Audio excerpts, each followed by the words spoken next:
for more on the debt deal, we want to welcome back to the show Neera Tanden. She was the director of domestic policy for Obama's 2008 campaign. She's now the COO for the Center for American Progress. It is a progressive think tank. Neera is joining us from our Washington bureau. Welcome back to the Inside Track, Neera. Glad you could be with us this morning. We want to highlight something that we read this morning in the Times by Paul Krugman, saying this deal is clearly a failure for President Obama. Do you see it that way?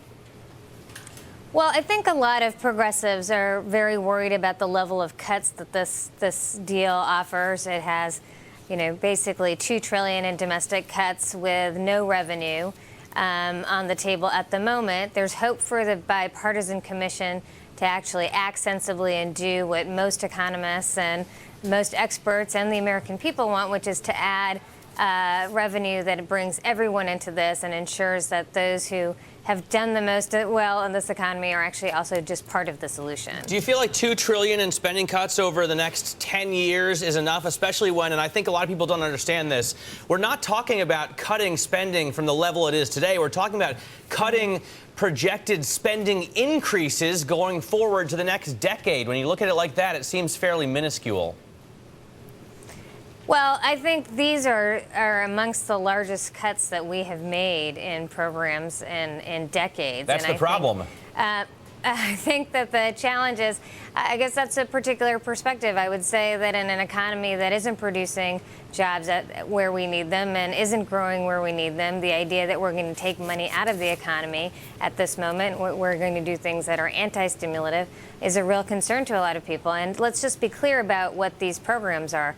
People think about this as just wasted government spending. This is education programs. This is medical research. These are a variety of programs that actually serve the American people. Can you understand, and I think that at the end of the day, a lot of people are anxious that this wasn't a balanced approach that didn't involve everyone coming to the table, and that it has. And I'm hopeful that the commission itself will actually provide that balance. We're looking there at total federal debt, which is going to continue to grow quickly, even with these cuts. Can you understand when the president talks about an American family gathered around the kitchen table doing its budget?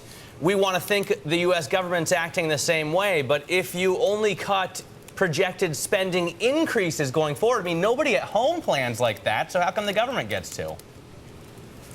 Well, I think actually people do plan on, you have higher great growths of spending. You spend more year after year after year. Families expect to spend more year after year after year.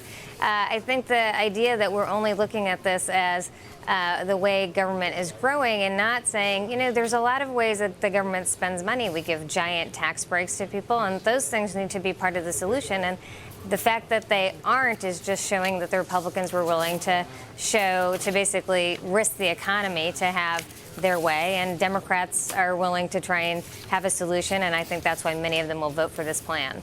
All right, Neera, we will definitely be asking Republicans on this show why they missed the opportunity to reform the tax code. Thanks for joining us. Neera Tanden there, former Obama campaign advisor, now chief operating officer for the Center for American Progress.